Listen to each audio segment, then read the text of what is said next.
اسلام زندہ باد تھا، اسلام زندہ باد ہے اور اسلام زندہ باد رہے گا۔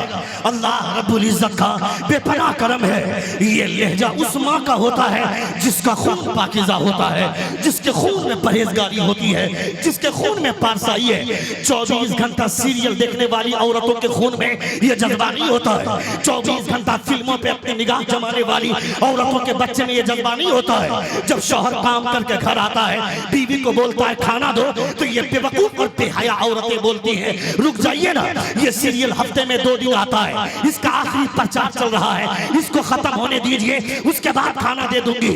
اس بے وقوف عورت کو بولنا چاہیے تھا میرے سرتاج رک جائیے نا، اب تک میں نے بھی عشاء کی نماز نہیں پڑھی ہے، آپ نے بھی عشاء کی نماز نہیں پڑھی ہے، چلیے دونوں ساتھ میں چل کر عشاء کی نماز پڑھتے ہیں، اس کے بعد کھانا کھائیں گے تو اس کھانے میں برکتیں بھی اور لذتیں دونوں خدا آسمان سے نازل فرمائے۔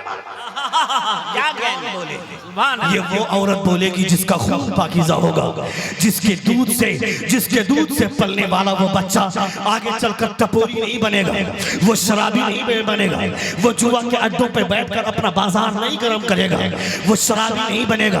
کہاں ہے میرا سماج؟ میرے مسلمانوں کے بچوں کے جذبات کہاں گئے؟ مسلمانوں کا بچہ شراب نہیں پیتا ہے کیا؟ مسلمانوں کا بچہ چوری نہیں کرتا ہے کیا؟ مسلمانوں کا بچہ زنا نہیں کرتا ہے کیا؟ مسلمانوں کا بچہ جوے کے اڈے پر نہیں بیٹھتا ہے کیا؟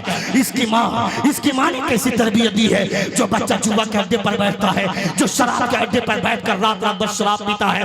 مسلمانوں کی بستی پہچاننی ہے، اے بے وقوف، محرم کا مہینہ نظر آ جانے کے بعد، محرم کے مہینے کا چاند نظر آ جانے کے بعد 10 دن تک اپنی پیشانی پر ہری پٹی باندھ کر یا حسین کے نعرہ لگانے والے کو حسینی نہیں بولتے ہیں۔ اصل اور سچا حسینی وہ ہوتا ہے جو امام حسین کی زندگی کو دیکھے اور پوری زندگی امام حسین کی طرح نماز پڑھے۔ امام حسین نے زندگی کی آخری سانس لیتے ہوئے بھی خدا کا سجدہ کیا، یہ پیغام دیتے ہوئے میرا نام لینے والے دیکھو، جب میں نے اپنی آخری سانس میں بھی خدا کا سجدہ ادا کیا ہے تو تم بھی خدا کا سجدہ کرنا۔ کیا کہنا، سبحان اللہ، سن رہے ہیں آپ؟ سن رہے ہیں؟ کتنے لوگ سن رہے؟ ہاتھ اٹھا کر کہیں یا رسول اللہ، اور ایک بار کہیں یا حبیب اللہ۔ شارٹ کٹ میں جنت جانے کے چکر میں مت رہیے کہ ایک مرتبہ سبحان اللہ بول دو جنت میں چلے جاؤ گے، ایک مرتبہ ماشاء اللہ بول دو جنت میں چلے جاؤ گے۔ جو مولوی کرسی پر بیٹھ کر جنت بانٹتا ہے، اس مولوی سے پوچھئے گا وہ جنت میں جائے گا؟ پیر صاحب آ گئے تو تلوہ چاٹنے لگے، وہ پیر جنت میں جائے گا گارنٹی ہے؟ کوئی کہہ سکتا ہے گارنٹی کے ساتھ کہ میں جنت میں جاؤں گا؟ جنت کی گارنٹی تو وہ دے گا جو جنت کا مالک ہے،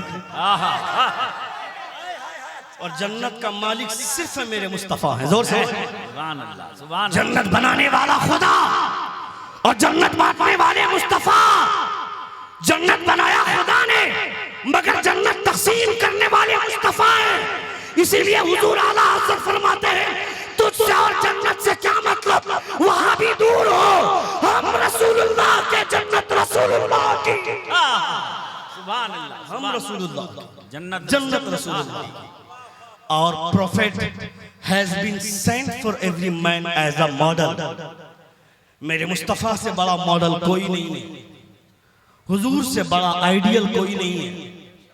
تم نے اپنی زندگی تباہ کر لی، تم نے اپنے بچوں کو برباد کیا، تمہارے بچے چوراہے پر بیٹھ کر کے پب جی کھیلتے ہیں، فری فائر کھیلتے ہیں، اور حضور کا جلسہ کرواتے ہیں۔ تو حضور کے جلسوں میں بھی ہم کو وہ مقرر چاہیے جو رات بھر بیٹھ کر کے ہنسائے۔ قیامت میں ایسے مقرروں کو بھی کوٹا جائے گا، تم بھی کوٹے جاؤ گے۔ جو حضور کی محفلوں میں بیٹھ کر آ کر ہنساتا ہے، اس بے وقوف سے کبھی پوچھنا دم ہے تو حضور کی سیرت پہ بات کر کے دکھاؤ، دم ہے تو حضور کے کریکٹر پہ بات کر کے دکھاؤ۔ یہ محفل رسول ہے، محفل رسول کو قہقہا بنانے کی ضرورت نہیں ہے۔ یہاں پہ بیٹھ کر رونا چاہیے، یہاں پہ بیٹھ کر خدا کے خوف میں آنسو بہانا چاہیے۔ اللہ فرماتا ہے فَلْيَضْحَكُوا قَلِيلًا وَلْيَبْكُوا كَثِيرًا، ہنسنا کم کرو، رونا زیادہ کرو۔ جو یہاں زیادہ روئے گا، جو یہاں زیادہ ہنسے گا قیامت میں روئے گا، اور جو یہاں زیادہ روئے گا قیامت میں مسکرائے گا۔ ایسا مسکرائے گا، ایسا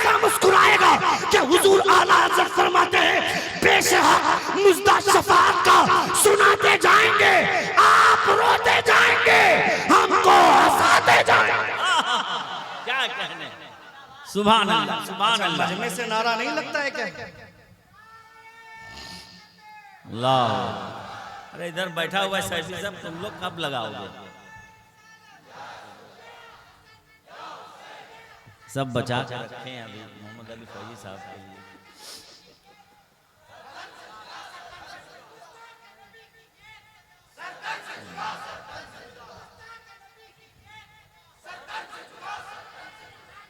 یا علی یا علی یا علی اچھا ٹی وی چینل پر بیٹھ کر حضور کی شان میں بکواس کیا جا رہا ہے تو ٹی وی چینل کے اینکروں کو اس پر نظر نہیں، مگر دیوانے بدلے میں صرف نعرہ لگاتے تھے، اس نعرے کو 50 بار چینل پہ دکھاتے۔ یہ وہ لوگ ہیں جو دوسرے نیتاؤں کے بستر کو گرم کرنے والی لڑکیاں جو ٹی وی چینل پر بیٹھ کر کے اینکرنگ کرتی، ان کو حضور کی شان سمجھ میں نہیں آتی۔ موہن داس کرم چند گاندھی بولتا ہے My faith is that the progress of Islam. زور سے زور سے زور سے My faith is that the progress of Islam does not depend on the use the sword by its believers, but it is the result of supreme sacrifice of Imam Hussain, the great saint. وہ بولتا ہے لوگ بولتے ہیں اسلام تلوار کی بنیاد پر پھیلا ہے، لوگ بولتے ہیں اسلام طاقت کی بنیاد پر پھیلا ہے، لوگ کیا بولتے ہیں اس سے مجھے کوئی فرق نہیں پڑتا، مگر میرا ماننا یہ ہے کہ آج جو اسلام کا پرچم پوری دنیا میں پھیلا ہوا ہے یہ تلوار کی بنیاد پر نہیں بلکہ کربلا میں امام حسین کی قربانی کا نتیجہ ہے جو پوری دنیا میں اسلام کا پرچم پھیلا ہے۔ سبحان اللہ سبحان اللہ۔ دو چار لوگوں کو جیل میں بند کر دینے کے بعد سوچتا ہے کہ اسلام کا پرچم رک جائے گا، اسلام کی تبلیغ رک جائے گی، ہندوستان کے تمام مسلمانوں کو مار دے گا، سب کو قتل کر دے گا، قتل عام کر دے گا، اس کے باوجود سوچے گا اسلام مر جائے گا، اسلام مٹ جائے گا۔ That is not possible، اس لیے کہ اسلام کی فطرت میں قدرت نے لچک دی ہے، جتنا ہی دباؤ گے اتنا ہی یہ ابھرے گا۔ اسلام تیری نبض نہ ڈوبے گی حشر تک، تیری لگوں میں خون ہے رواں چار یار کا۔ میں کہتا ہے کہ وقت مسلمانوں تم کو کسی اور کو دیکھنے کی ضرورت نہیں ہے، تم صرف اپنے بزرگوں کی تاریخ پڑھو، مصطفیٰ کے کریکٹر کو پڑھو، مصطفیٰ کا اجتہاد پڑھو، مصطفیٰ کی سیرت کا مطالعہ کرو۔ دنیا تمہارے خلاف ہو جائے فرق نہیں پڑتا، ہر کوئی تمہیں برباد کرنا چاہتا ہے۔ ابھی تم نہیں دیکھ رہے ہو جب موبائل کو کھولتا ہوں تو صرف جوا کو پروموٹ کیا جاتا ہے، جب موبائل کھولتا ہوں تو کسی نہ کسی اپلیکیشن اور کسی نہ کسی گیم کے ڈاؤن لوڈ کرنے کے ذریعے انسانوں کو ورغلایا جاتا ہے کہ اگر تم فوری طور پر کروڑپتی بننا چاہتے ہو اور پتی بننا چاہتے ہو تو یہ گیم ڈاؤن لوڈ کرو، یہ گیم ڈاؤن لوڈ کرو گے، اس کو کھیلو گے، کروڑپتی بن جاؤ گے۔ ابھی آج سے کچھ ہی دن پہلے ایک رئیس باپ کے بیٹے کی شادی ہوئی، اننت امبانی، جس کی شادی میں 40,000 کروڑ روپے خرچ کیے، اور وہ بولتا ہے میں اپنی شادی کے موقع پر 1 ارب روپیہ لوگوں کو دان کرنا چاہتا ہوں، میرا گیم ڈاؤن لوڈ کرے، ایویٹر گیم ڈاؤن لوڈ کرے، 1 ارب روپیہ دان کرنا چاہتا ہوں۔ بے وقوف، وہ تمہارے کو دان کرنے والا لگتا ہے کیا جس نے 40,000 کروڑ روپے اپنی شادی میں خرچ کر کے لوگوں کے لیے ریچارج مہنگا کر دیا، لوگوں کا کوپن مہنگا کر دیا، لوگوں کے ریچارج کا پلان مہنگا کر دیا، یعنی غریبوں کے پیسے کو لوٹ کر اپنی شادی میں عیاشی کرنے والا 1 ارب روپیہ دان کرنے والا کون ہوتا ہے؟ وہ بھکاری کیا دان کرے گا؟ دان کرنے والا کون ہے؟ دینے والا کون ہے؟ دنیا سے مت پوچھو، بریلی کے تاجدار سے پوچھو۔ حضور اعلیٰ حضرت فرماتے ہیں کون دیتا ہے؟ دینے کو منہ چاہیے، دینے والا ہے سچا ہمارا ہمارا نبی۔